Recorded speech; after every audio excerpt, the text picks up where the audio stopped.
اعوذ باللہ من الشیطان الرجیم بسم اللہ الرحمن الرحیم۔ عزیز طلباء، میں نے پچھلے لیکچر میں آپ کو مغلیہ سلطنت کے پہلے حکمراں و بانی جناب نصیر الدین بابر کے متعلق بتایا تھا، اس کی پوری کہانی آپ کو سنائی تھی۔ آج ہم آپ کو ہندوستان کے دوسرے بادشاہ جناب نصیر الدین ہمایوں کے متعلق بتائیں گے۔ عزیز طلباء، نصیر الدین ہمایوں بابر کا سب سے بڑا بیٹا تھا۔ اس کے 3 بھائی اور تھے، جس کا نام، ایک کا نام کامران تھا، دوسرے کا نام ہندال تھا، تیسرے کا نام عسکری تھا۔ یہ ٹوٹل 4 بھائی تھے، لیکن بابر کو بڑا بیٹا ہونے کے ناطے بابر نے ہمایوں کو اپنا ولی عہد مقرر کیا تھا۔ بابر کے مرنے کے بعد ہمایوں صرف 22 سال کی عمر میں ہندوستان کا حکمراں بن گیا، اور اس کے 3 بھائی اب اس کے راہ میں سب سے زیادہ رکاوٹیں کھڑی کرنے لگیں۔ جناب نصیر الدین بابر نے مرتے وقت ہمایوں کو یہ وصیت کی تھی کہ اپنے بھائیوں کا بہت خیال رکھنا، ان کے ہر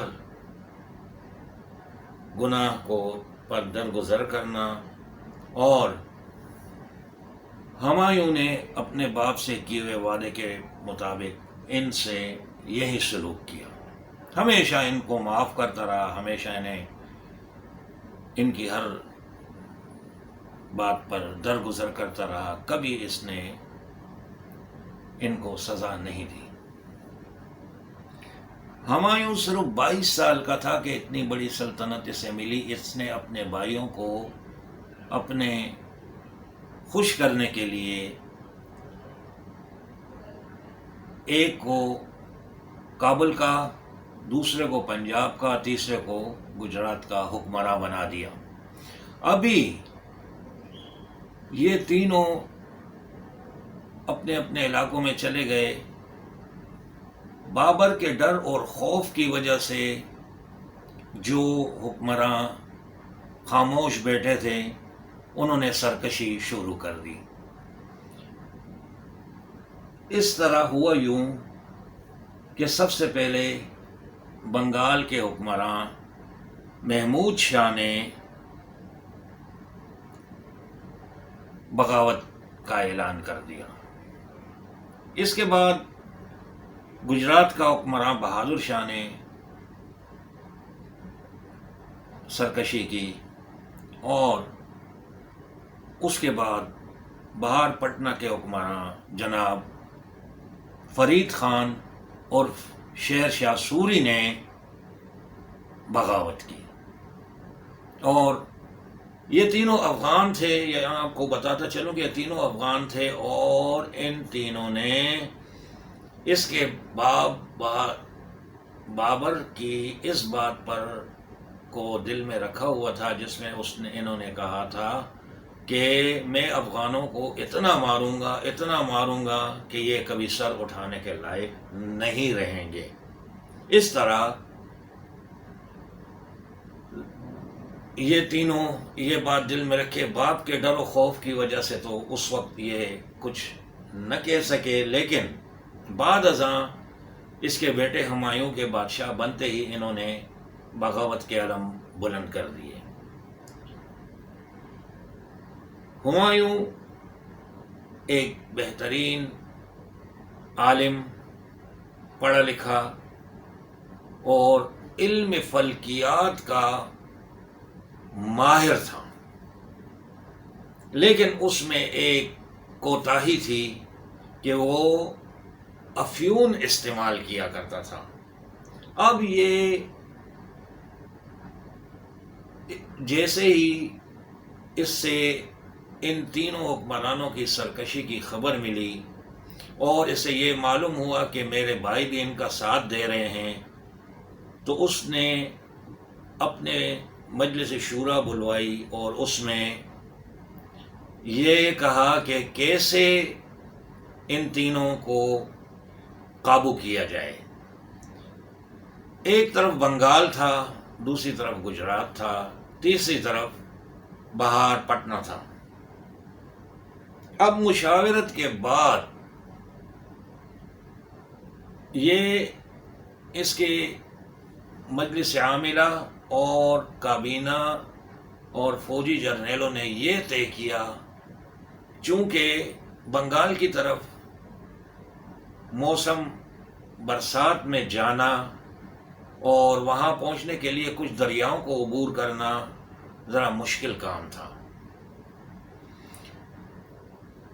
اب جو موسم تھا، موسم خوشگوار ہو گیا، لہذا انہوں نے طے کیا کہ ان دونوں سے بعد میں نمٹ لیں گے، اور سب سے پہلے بنگال کے حاکم جناب جو ابراہیم لودھی کا بھائی تھا، محمود لودھی، اس کی سرکشی کو کچلا جائے۔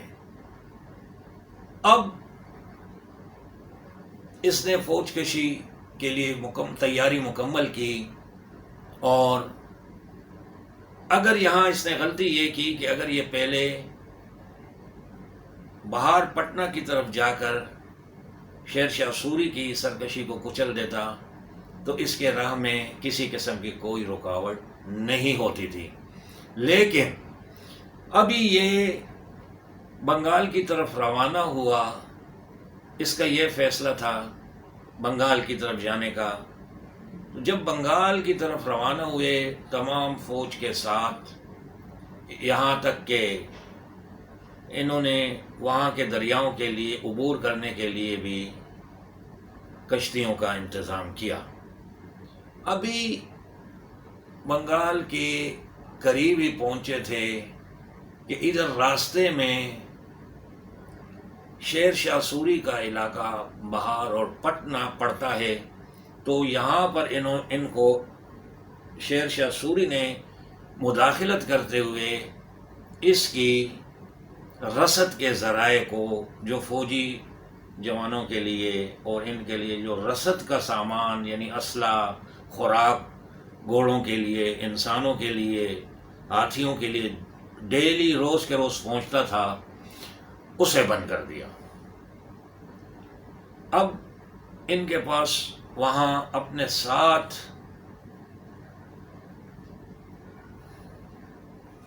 رسد کا سامان بند ہو جانے کے بعد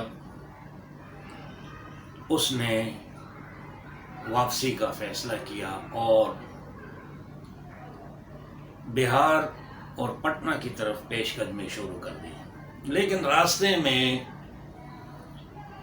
ایک وفد سے ملاقات کے بعد اس نے شیر شاہ سوری سے صلح کر لی۔ شیر شاہ سوری انتہائی عیار اور مکار حکمراں تھا، اس نے صلح تو کر لی، یہاں مغلیہ فوج پر نے بڑی اطمینان سے واپسی کر لی اور ایک جگہ، ایک میدان میں پڑاؤ ڈال دیا۔ پڑاؤ ڈالنے کے بعد انہوں نے اپنا ساز و سامان، آلات حرب یعنی اسلحہ، تلواریں، ذرے وغیرہ اتار کر رکھ لیے، تو اور مکمل سکون کے ساتھ چین کی نیند سو گئے۔ اب آدھی رات کے قریب انہوں نے، اب وہ خواب خرگوش کے مزے لے رہے تھے کہ اچانک آدھی رات کو شیر شاہ سوری نے ان پر حملہ کر دیا۔ انہیں کوئی یعنی پتہ ہی نہیں چلا، انہیں یقین ہی نہیں ہوا کہ یہ کیا ہو رہا ہے، کس طرح ہو رہا ہے، اور اچانک تمام فوج کٹنے لگ گئی. وہ یہ سمجھے کہ شاید ہمارے درمیان ہی کسی نے ہم پر حملہ کر دیا، ہمارے میں بغاوت ہو گئی. لیکن جب صبح پھٹنے سے پہلے فوج نے دیکھا تو تقریباً 800 افراد قتل ہو چکے تھے، اور شیر شاہ سوری نے ہمایوں کا پیچھا شروع کر دیا. اب یہاں مورخین دو باتیں لکھتے ہیں. ایک کہتے ہیں کہ اس نے ایک چپو کے ذریعے دریا میں چھلانگ لگائی اور بہتا ہوا سندھ کے مقام عمر کوٹ تک پہنچا. لیکن دوسرا مورخ یہ لکھتا ہے کہ اس نے پسپائی اختیار کرتے ہوئے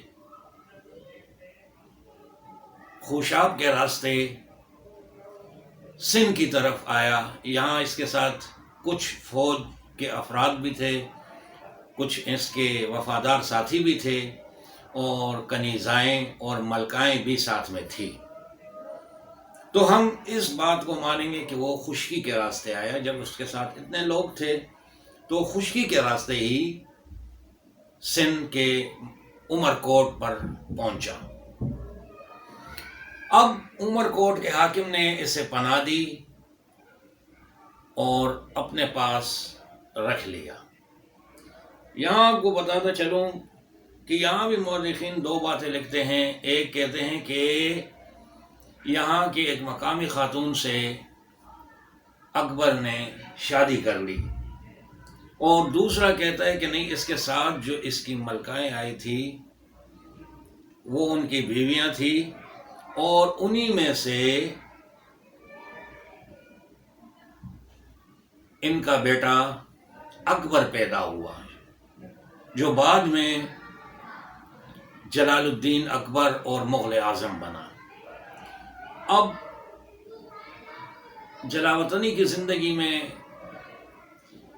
بچے کی پیدائش پر اس نے خوشیاں کیا منائی، حالانکہ ایک شہزادہ پیدا ہوا تھا. تو ہمایوں نے اس بچے کو 1 سال کی عمر میں اپنے بھائی کے پاس کابل بھیج دیا، اور خود اپنے چند ساتھیوں کے ساتھ بلوچستان کے راستے ایران روانہ ہوا. ایران پہنچ کر اس نے شہنشاہ ایران شاہ طہماسپ سے پناہ کی درخواست کی. شاہ طہماسپ نے اس کا کھلے دل سے خیر مقدم کیا، اسے پناہ دی، اور اس کے ساتھ چند مشروط طور پر اسے فوج بنانے کی بھی اجازت دے دی. ہمایوں نے ایران میں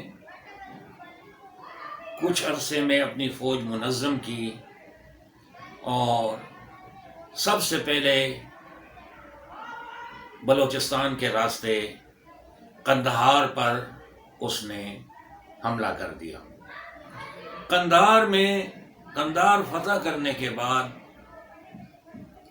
وہاں کچھ عرصہ رہا، اور اس کے بعد کابل کی طرف پیش قدمی کی. ایران کے شہنشاہ شاہ طہماسپ کی شرط کے مطابق اس نے قندھار کو ایران کے حوالے کر دیا. اب کابل پر حملے کے بعد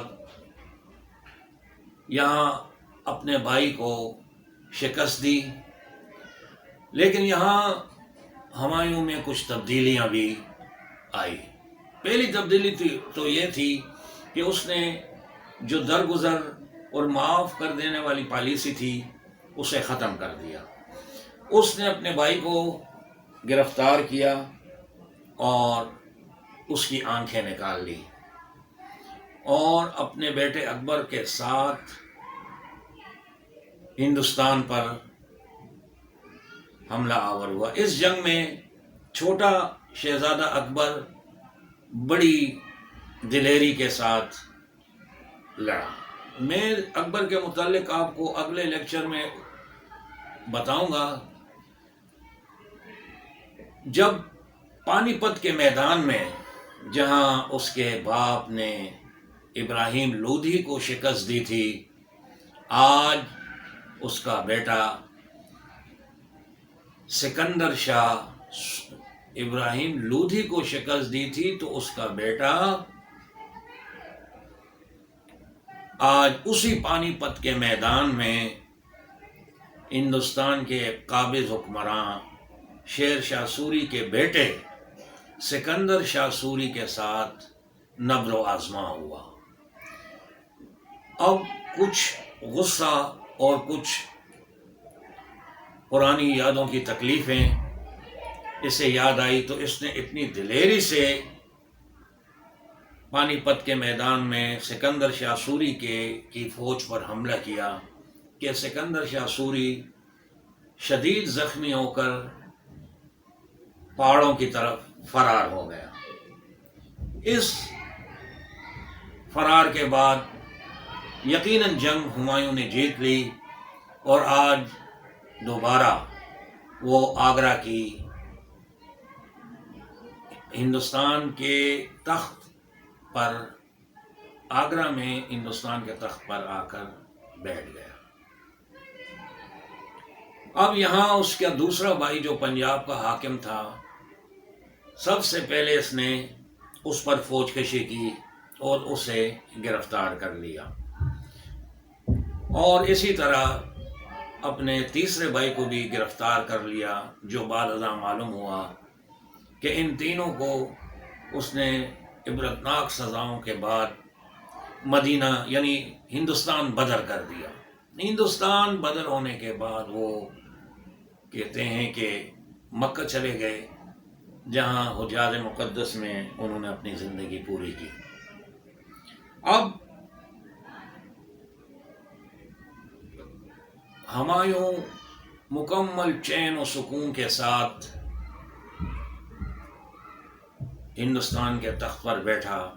اب اس کے دشمنوں میں کوئی نہیں تھا، اور اس نے یہاں اس ملک پر توجہ دی اور اسے یہاں باغات لگوائے، یہاں عمارتیں بنوائیں، لیکن حویلی جو نئی بنائی گئی تھی اس کی زندگی میں مکمل ہوئی، کیونکہ واپس کے آنے کے بعد صرف 1 سال کے عرصے تک یہ زندہ رہا۔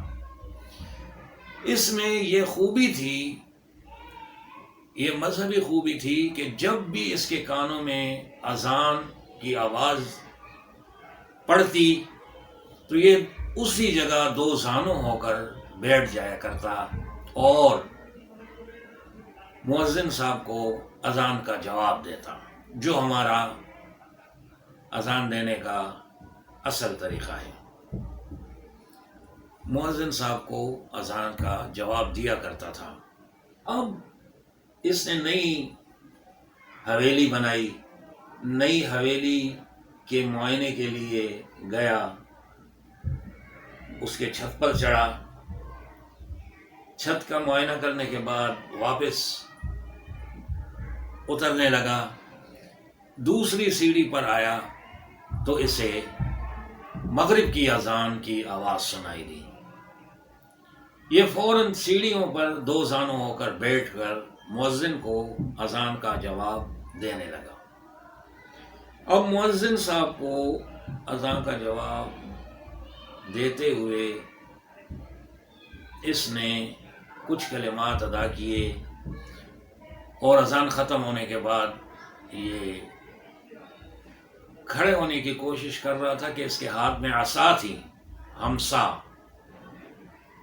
اس کے ذریعے سے یہ کھڑا ہو رہا تھا کہ اس کی لاٹھی، عصا یا ہمسا اس سنگ مرمر کے فرش پر پھسل گئی اور یہ سر کے بل لڑکڑاتا ہوا نیچے آ گرا۔